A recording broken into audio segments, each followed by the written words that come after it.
In the beginning, there was darkness, and then, bang, giving birth to an endless expanding existence of time, space, and matter. Now see further than we've ever imagined, beyond the limits of our existence, in a place we call the universe. Streaking through space, light is the fastest thing in the universe. It could circle the Earth 7 times in 1 second. As it reaches us across vast distances, it reveals the history of the cosmos. We're able to look back in time. Light travels at 186,000 miles per second. Its speed is an ultimate barrier. Nothing can go faster. We have never, ever broken the speed limit. But is the answer final? Will spaceships ever speed faster than light? Is it even worth trying? To give up without trying is just giving up. It can neither be touched nor felt. It is an abstract quantity of immense impact, the rate of motion at the very heart of all existence, the fundamental linchpin of the universe that we call light speed.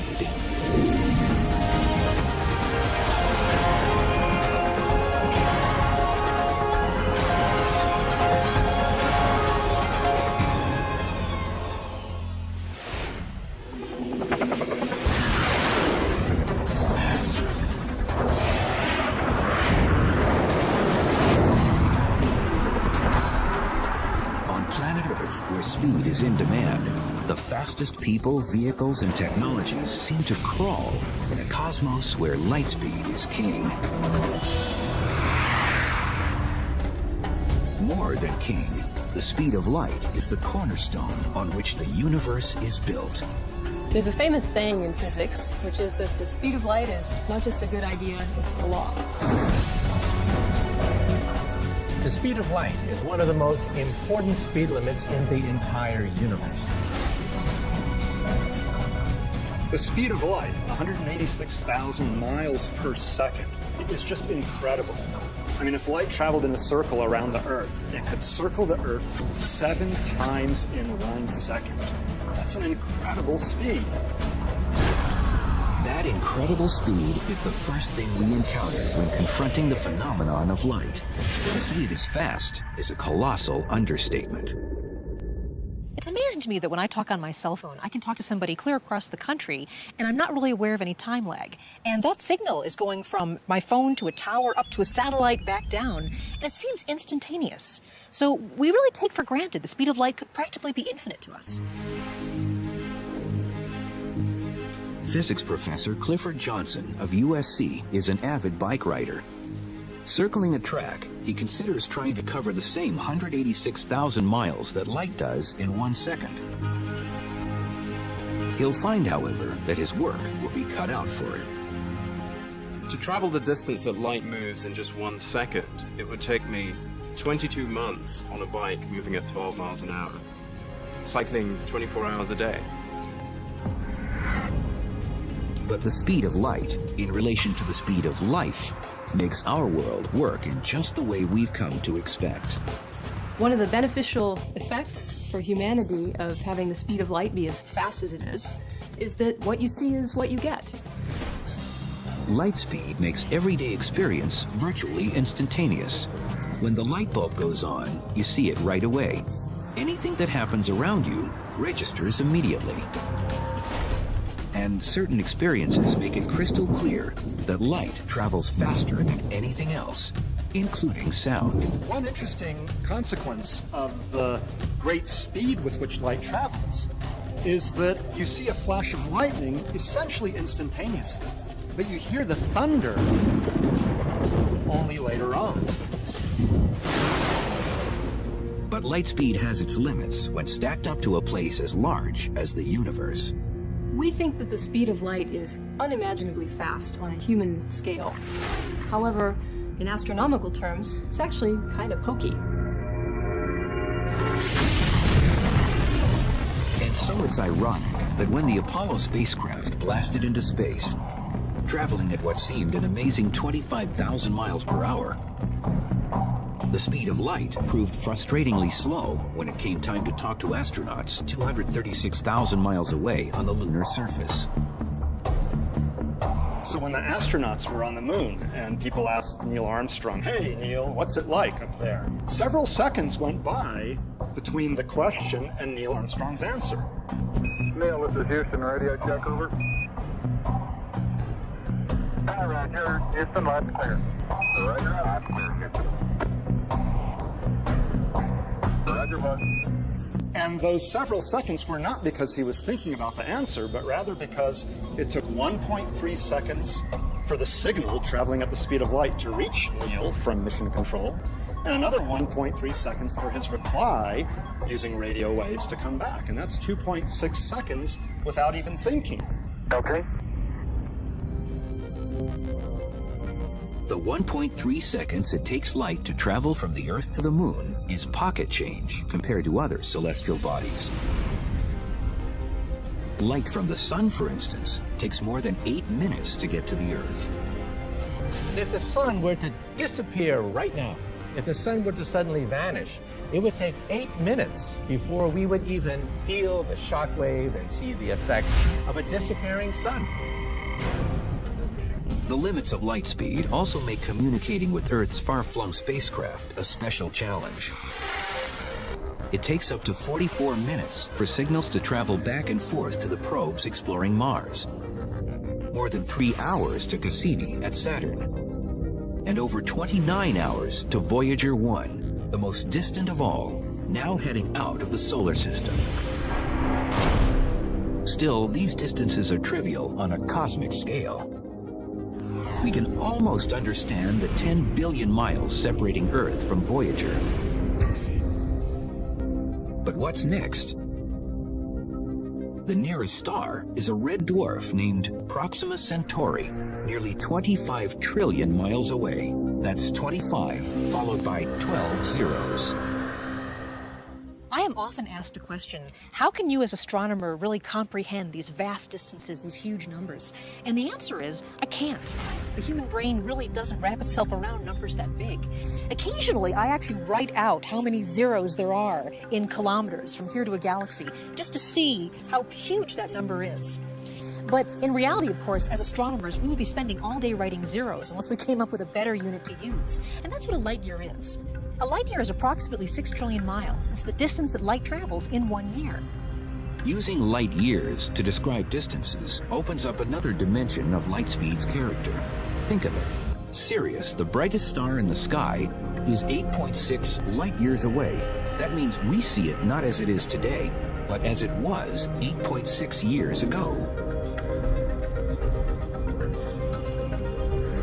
We see the bright star Vega as it was 25 years ago, and the red supergiant Betelgeuse as it was 500 years ago. It's a wonderful gift of nature that because it takes time to travel, we're able to look back in time. The further out we look in distance, the further back in time we look. We would have no idea what our cosmic history was if the speed of light traveled instantaneously. Laura Danley is curator of the historic Griffith Observatory in Los Angeles. With light's ability to take us into the past, she's assembled a stack of photos that tell light speed's story of the universe in snapshots, looking back in time to its beginning, more than 13 billion years ago, to the present day. I'm putting together a scrapbook of the history of our family of galaxies, and it shows all the galaxies that we can see with our telescopes as far back as we can see with our telescopes. Each photo in this album, then, shows something in the universe with a look-back time equivalent to its distance in light years. The famous Crab Nebula, 6,500 years ago. The galactic core, center of the Milky Way, 26,000 years ago. And the Andromeda Galaxy, our next-door neighbor, 2.5 million years ago. But practically yesterday on a cosmic scale. I love this cluster. For almost 90% of the look-back time, the album is filled with common galaxies. Common, yes, but intriguingly diverse. These two are colliding. You can see one going what appears to be right through the other. And there's a lot of drama in the way galaxies evolve and the way they interact with one another. So this one would be, it's only about 500 million light years away. As Danley places each shot in the album, a bigger picture begins to emerge. Adult galaxies have been the main characters, evolving in all their variety for the past 12 billion years. But the cosmos also has its childhood photos, showing galaxies when the universe was a mere toddler. These are actually very interesting galaxies at about 11 billion light years away. These compact galaxies represent what might be a two or 2.5-year-old child, just really learning how to walk. But even these galaxies have their younger brothers and sisters. This spectacular shot shows a gravity lens, a cluster of galaxies 2.2 billion light years away that bends light, allowing us to see much further in space and time. The lens reveals a tiny speck identified as one of the earliest galaxies we can see, as it was 13 billion light years ago, still an infant in the evolving universe. Galaxies, when they were babies, really don't have a lot of distinguishable features. They're kind of blobs. They don't really have a lot of structure. The universe as a whole was something of a blob at the beginning of its life, too. What we see of that time are the first light waves in history, reaching us only now, 13.7 billion years after they flashed into existence. We see them in the picture of an afterglow from the Big Bang. And they are known today as the cosmic microwave background radiation. The cosmic microwave background radiation is the most distant thing we can see. It is, in a sense, the picture of the baby upon delivery. NASA's all-sky picture reveals a glow that is uniform everywhere we can see. The universe as it was in a cosmic moment after its birth. But here, our view comes to a sudden halt. What we can see of the universe is limited, not by the size or power of our instruments, but by the barrier of light speed itself. How can the fastest thing in the universe make us blind to the infinity of space?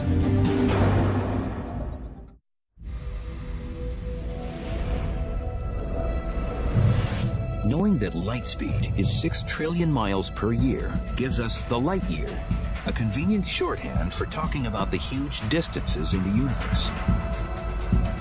But it's just as important to understand that light speed at 6 trillion miles per year is an ironclad constant. The speed of light is so constant that the universe actually changes everything so that you never see it going any other speed. So the speed of light really is the measuring stick of the entire universe. In fact, the constancy of light speed results in an amazing tool for measuring distance in the vastness of space. The tool is called redshift. It happens as light between galaxies travels at a fixed speed. When the space between the galaxies expands, the light racing between them gets stretched, turning red in color. As light goes from one galaxy to another, from a distant galaxy to our own, for example, that light gets stretched along with the stretching of space. And that causes intrinsically short wavelength light, like blue light, to gradually become long wavelength or redder light. That fundamentally is the cause of the redshift that we see in the spectra of galaxies. How does the redshift turn into a way to measure distance? It's all because of an astonishing discovery made in 1926 at the Mount Wilson Observatory outside Los Angeles. Being up here on Mount Wilson is always a thrill for me because it was actually right here at this location that our view of the universe entirely changed. It was here that Edwin Hubble found out the universe is expanding. And that was an amazing thing. He wasn't expecting it. Nobody thought that was the case. And it changed everything. Seeing red shifts everywhere, Hubble found that all of the universe's galaxies were moving away from each other, which we now know is caused by the expansion of space itself. As seen from the Earth, a galaxy doesn't look like it's moving away, but we know that it is because its light is red-shifted. A galaxy moving away at low speed has a slight redshift. A galaxy moving faster has a larger redshift. But Hubble found that those faster-moving galaxies are also farther away. That meant the greater the redshift, the more distant the galaxy. By seeing how fast space is expanding and working the math backwards, cosmologists have been able to estimate the age of the universe. Combine that with light speed, and you have a major brain twister. The universe is such a huge place that the light travel time really becomes important to us. We believe the universe began about 13.5 billion years ago. That means the farthest in any direction we can look is 13.5 billion light years. There hasn't been enough time for light to travel more than that. It's called our light horizon, a sphere 13.5 billion light years in all directions, containing everything we can see. But that's where the brain twister comes in. Does space end there? We have no reason to believe that the distance we can see is the entire size of the universe. In fact, it might be much bigger than that. It's just that with light travel time, that's all we can see. That's our horizon. So consider this conundrum. Astronomers in a galaxy at one edge of our horizon can't possibly see any galaxies on the other edge of our horizon. But they can see galaxies 13.5 billion light years in the other direction. And so can astronomers at the edge of their horizon. And on, perhaps to infinity. As for astronomers on Earth, light speed has them trapped. If we ask what is happening beyond our light horizon, we have to face the fact that the speed of light really is a barrier. We've never seen anything beyond our light horizon. Can we take comfort in the fact that there is so much to see inside our horizon? This breathtaking shot is the Hubble Space Telescope's ultra-deep field. It's a massively detailed photo of an area of the sky 100 times smaller than the full moon, yet containing 10,000 galaxies, some whose light has been speeding toward us for 13 billion years. Beyond that is the cosmic background radiation from just 400,000 years after the Big Bang. In NASA's color-coded picture, the radiation's glow is pure green, representing a distribution of matter so uniform, its temperature varies no more than 1/50,000th of a degree. Nothing in human experience is even close to this kind of uniformity. In fact, astronomers believe the universe should really be very different. By rights, the universe should be lumpy. If you look in this direction and you look in that direction, you should see two entirely different concentrations of matter, different temperatures, but it's extremely uniform. Therefore, we have a puzzle. The puzzle has its roots at the universe's birth in the Big Bang. If everything flew apart from the beginning, why shouldn't it be uniform? No kind of explosion that we know about leads to that kind of uniformity. If you imagine an ordinary explosion, an atomic bomb, a piece of TNT, but it's not really uniform at all. There's a piece of shrapnel going off there, a piece of paper going off there, an extra piece of iron going off there. It's really very non-uniform. So scientists believe the cosmic background radiation just shouldn't be as smooth a green as it is. We can find out why in an ordinary paint store. Let's consider a universe that consists of different color cans of paint. In our hypothetical paint universe, we have a can of yellow paint and a can of blue paint. And at the instant of the Big Bang in this universe, the two cans of paint start expanding apart from each other. In our hypothetical paint universe, one side of it would look yellow, and the other side would look blue.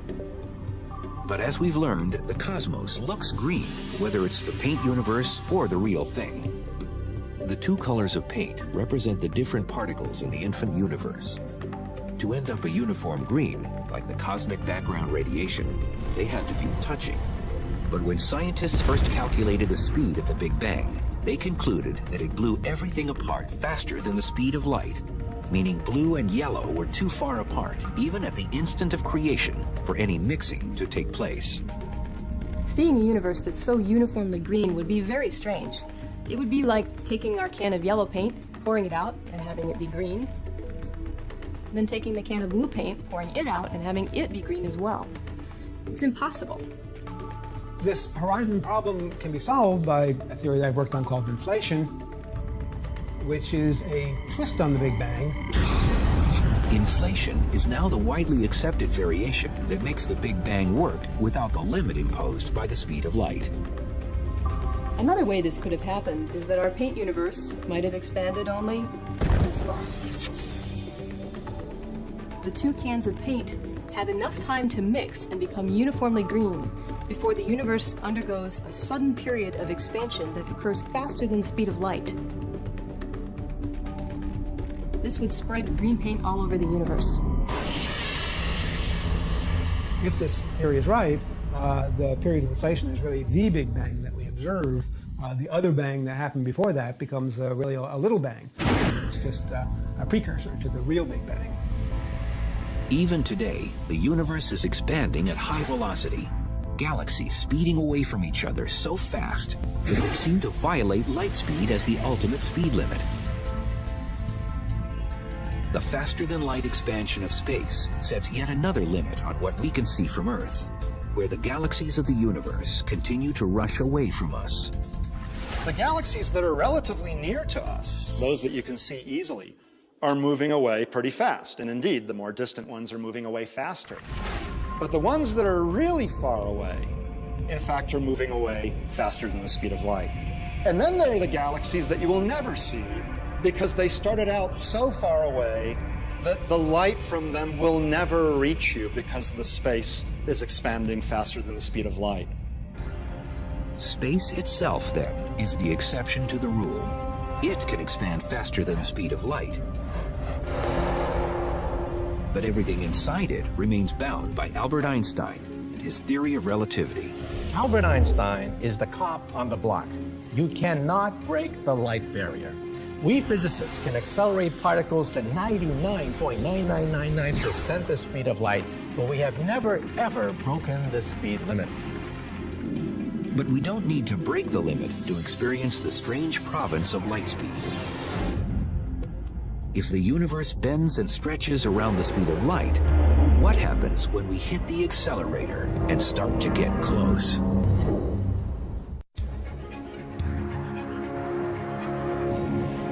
For most of us, light seems simple and uncomplicated, a quality of nature by which we see the universe. Under the scrutiny of science, however, it becomes strange and bizarre. Light is such a common thing in our everyday experience, and yet we have very little understanding of it, really. It's very weird. The speed of light is something that the entire universe bends around to accommodate. We can begin to understand why the universe bends itself around light speed by joining physicist Clifford Johnson at a bicycle track, where a tennis ball will compete against a beam of light. If I throw an ordinary object like a tennis ball, I can throw it at a given speed, and it'll go a certain distance. This is the path of the tennis ball as Johnson throws it while he's standing still. It lands roughly halfway down the track. Next, he'll throw the ball again, but this time from a moving bike, with different results. If I throw the tennis ball at that same speed while riding the bike, it'll go faster because it's the speed of the tennis ball plus the speed of the bike, and so it'll go further. Compare the two tosses, and the difference is clear. The ball goes faster and farther when thrown from the moving bike. It makes perfect sense. But now we put light to the same test, using the bike's headlight instead of a tennis ball. If I'm standing stationary and I switch on the headlight of the bike, that beam of light that comes out of the headlight comes out at the speed of light. No other speed but the speed of light. Suppose the beam was slow enough for us to actually see its motion down the track. We mark its position just a brief moment later. Next, Johnson switches on the headlight at riding speed, and the unexpected happens. In that same moment of time, the light travels exactly the same distance as before. Unlike for the tennis ball, you don't add the speed of the bike to the speed of the light. The speed of light remains the speed of light. The two light beams travel the same distance because light speed is constant, and independent of the source's motion. It may fly against intuition, but it is a fact of nature. Every beam of light in the universe travels at the same speed in empty space, no matter how fast the star or comet or galaxy that emits it is moving. After scientists discovered this fact at the end of the 19th century, Albert Einstein did the math for the rest of us and developed his special theory of relativity, with constant light speed as its center. Understanding the speed of light gave us a window into understanding the nature of space and time as we understand it now. We do not live in a rigid world where meter sticks and a clock ticking at regular intervals. We live in a flexible, stretchy Einstein's world, relativistic world of space and time. In common experience, the universe doesn't seem very stretchy to us because compared to light speed, we are moving very slowly. But when we crank up the velocity, things begin to change. As you get closer and closer to the speed of light, all sorts of strange and marvelous distortions take place. When we say that the universe kind of bends itself so that the speed of light is always constant, it's amazing how literally that's really true. As you move closer and closer to the speed of light, your time appears to slow down to an observer that's just sort of watching you go by. That's amazing. When Clifford Johnson bikes around the track, he needs to be going about 56 million times faster than his current 12 miles per hour to get close to light speed. But suppose he could. Imagine I were riding my bike close to the speed of light. Never mind whether that's possible or not. Just imagine that this was happening. My clock's running slow compared to the cameraman on the ground who's filming me. If I do that for a while, I'm going to age much more slowly than the cameraman who's on the ground. So that when I come back from the trip and come back and talk to the cameraman, he's actually much older than when I left him. If this sounds like magic instead of science, there is proof in something that many of us experience every day. A great example of Einstein's special theory of relativity and the fact that clocks that are moving relative to you run more slowly than your own clock, which is at rest, is the GPS system. The global positioning system lets us drive our cars without getting lost. Turn right. GPS begins with a network of 24 satellites orbiting the Earth 12,500 miles above the surface. At any one time, the device in your car receives signals from at least 4 satellites and compares their light speed travel times to calculate an accurate location on the ground. Drive 500 feet, then turn right. The whole thing depends on super accurate clocks. And when the engineers designed the system, they knew the satellites would be orbiting at nearly 7,000 miles an hour. The speed is enough to slow down their clocks by a tiny fraction of a second. The engineers have factored all the relativistic time differences into the system, which gives it impressive precision. If the clocks in the satellites are running at a different rate than the clocks down here on Earth, and you don't take that into account, you will get the wrong answer for where your car is. Drive 0.1 miles to destination on left. The distortion of time is only one of the strange results of traveling close to the speed of light. On the bike track, Clifford Johnson continues to push the envelope as space begins doing odd things to him and his bicycle. Imagine I'm on my bike again, going close to the speed of light. An observer looking at me would actually see, for example, that the length of my bike in the direction of motion I'm moving is getting shrunk. Actually, the bike is getting shorter. The effect is called length contraction, and together with time dilation, it is seen by a stationary observer while looking at someone traveling close to light speed. But Professor Johnson does get his own chance to witness light speed's weird effects. As his velocity closes in on light speed, his view of the world changes drastically. What I'm seeing as I move close to the speed of light, straight ahead, is that the shapes in front of me are getting quite distorted as compared to everyday life. Everything is being twisted into a sort of tunnel shape, and the colors are getting distorted in various ways. The color changes come from the Doppler effect, and the shape distortions from a phenomenon known as aberration. The distortion is somewhat similar to what you would see if you were driving through a rainstorm. If you were stationary, you would just see the rain coming straight down if you looked out of the side of the window. Whereas if you were moving through the storm, you would see that the rain appears to be slanting towards you as a result of your motion. And that's at the basis of that warping effect that you get as you're moving near the speed of light towards objects in front of you. In reality, we don't have to travel near the speed of light to experience the distortions caused by motion through time and space. They are with us every minute of the day. All of the distortions that happen as a result of a finite speed of light still happen on an everyday basis, even in our everyday life, but the effects are so tiny that we can't perceive them.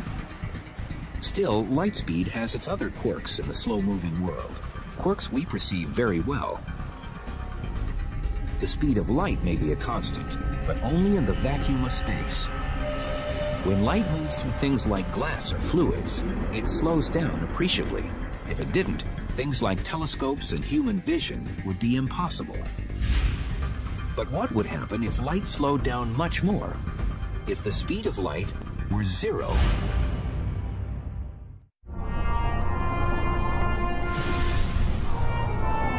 Light speed is 186,000 miles per second. It is a universal constant, but a constant with a catch.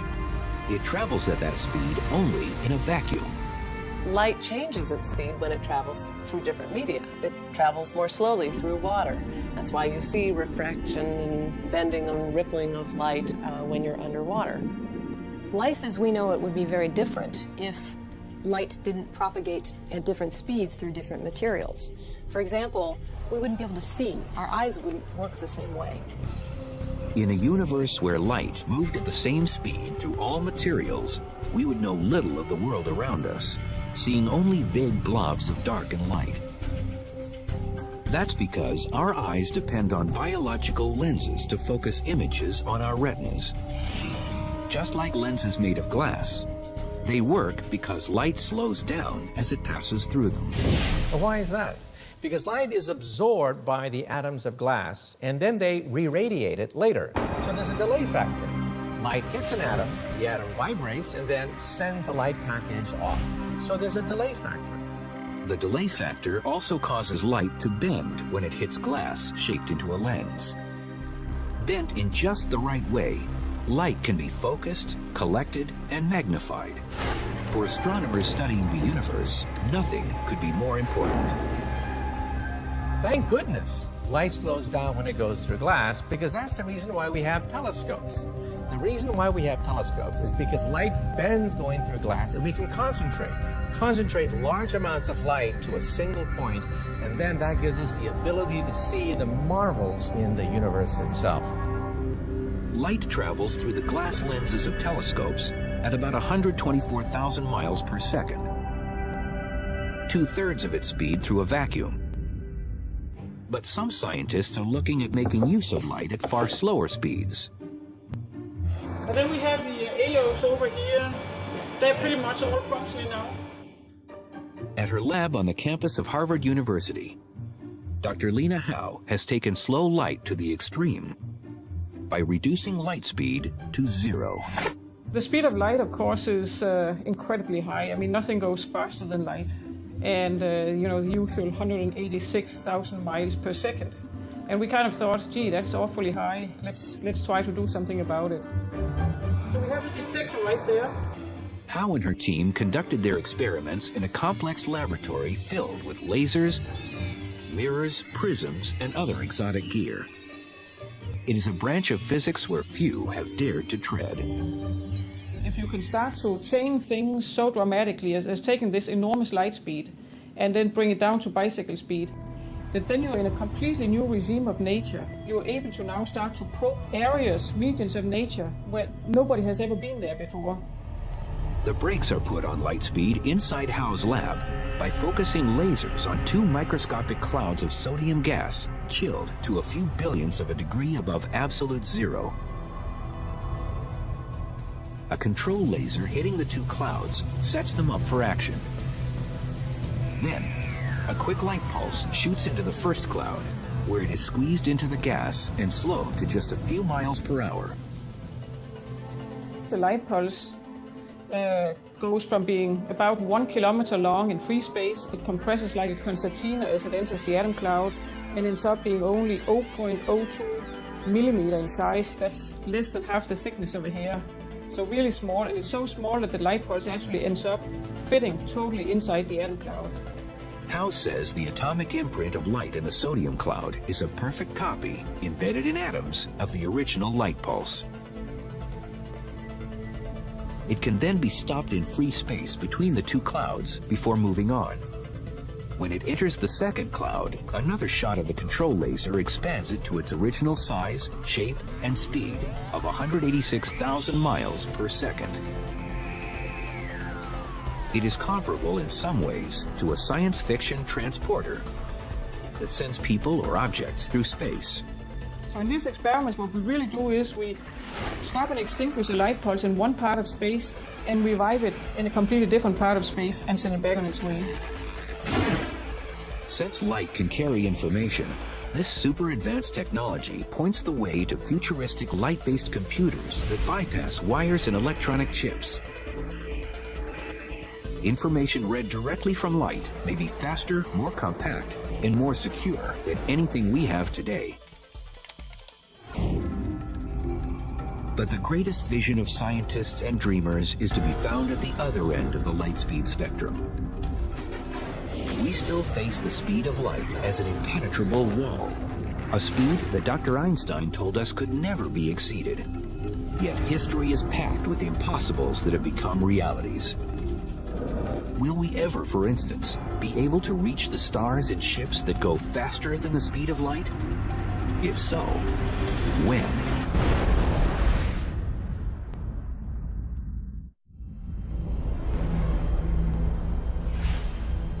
In April 2008, world-famous physicist Stephen Hawking called on the human race to colonize space and make interstellar travel a long-term aim. Spreading out into space will completely change the future of the human race, but maybe determine whether we have any future at all. The stars are so far away that interstellar travel is impractical unless we can go faster than light speed. But that's an obstacle. Einstein's theory of relativity tells us that a spaceship's mass approaches infinity as it nears the speed of light. So as you try to go faster and faster and faster, you actually get to a point where it takes more and more energy until it's an infinite amount of energy to go the speed of light. That's impossible. It means that travel at light speed is also impossible. Or is it? Mark Millis is one of a handful of scientists who isn't ready to throw in the towel on the subject. A NASA propulsion physicist by profession, he likes to build models of starships in his spare time, and is well aware of the giggle factor in any talk outside science fiction of star travel. The giggle factor is actually a healthy response. It helps provide skepticism to the topic, to ask deep questions to make sure that we're proceeding correctly. Once head of NASA's mothballed Breakthrough Propulsion Project, Millis is editor of a book that has collected the serious current research on the subject. When it comes just to the light speed issue, there's about 36 physicists who've written articles, some skeptical, some suggesting new methods on the topic. No one is saying that anytime soon we'll be able to have warp drive to the stars. But on a scale of centuries to millennia, it can't be ruled out. Virtually all physicists agree it's impossible to travel through space at faster than light speed. But there may be a way to cheat by altering space instead of traveling through it. Believe it or not, even NASA scientists are studying the possibility that perhaps we can fold space, punch a hole in space, make a subway system through space and time. That's the basic idea behind using wormholes to actually twist space around on itself and take a shortcut through the universe. What would a wormhole machine look like? Probably huge in scale, with equipment staged perhaps on a massive number of asteroids arranged in a gigantic sphere. It would require an enormous battery of laser beams to concentrate tremendous energy to a single point. You have to attain fantastic temperatures, the highest energy attainable in our universe, in order to open up a hole, a bubble, a gateway perhaps to another universe. Another way of tricking space into letting us travel faster than light is the warp drive. Miguel Alcubierre was the first one to write about the warp drive in 1994. Alcubierre, a Mexican physicist, worked out the math for a starship propelled by warping space-time itself. Behind the ship, space-time is expanded. In front of the ship, space-time contracts. In between, the ship rides like a surfer. The ship itself sits inside a bubble, and the space around it pushes it faster than light. A successful warp drive, if it is possible at all, is probably centuries away. But in Switzerland, physicists at the Large Hadron Collider may be headed in the right direction right now.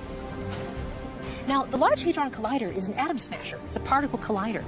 But it's going to get to high enough energies that space and time will actually warp and bend. We're actually practicing how to bend space in the laboratory. It's the first baby step toward a warp drive. With the physics we now know, we won't travel faster than light speed in the foreseeable future. That doesn't mean we shouldn't try. Even though light speed travel might turn out to be impossible, to give up without trying is just giving up. Outside his work at NASA, Millis has founded the nonprofit Tau Zero Foundation to encourage serious research on star travel. Although few scientists are pursuing the idea actively, many agree it's worth at least the effort. Understanding our universe is one of the most basic needs human beings have as an intelligent species. So, should we pursue technologies or physics that might allow us someday to travel faster than light? Absolutely.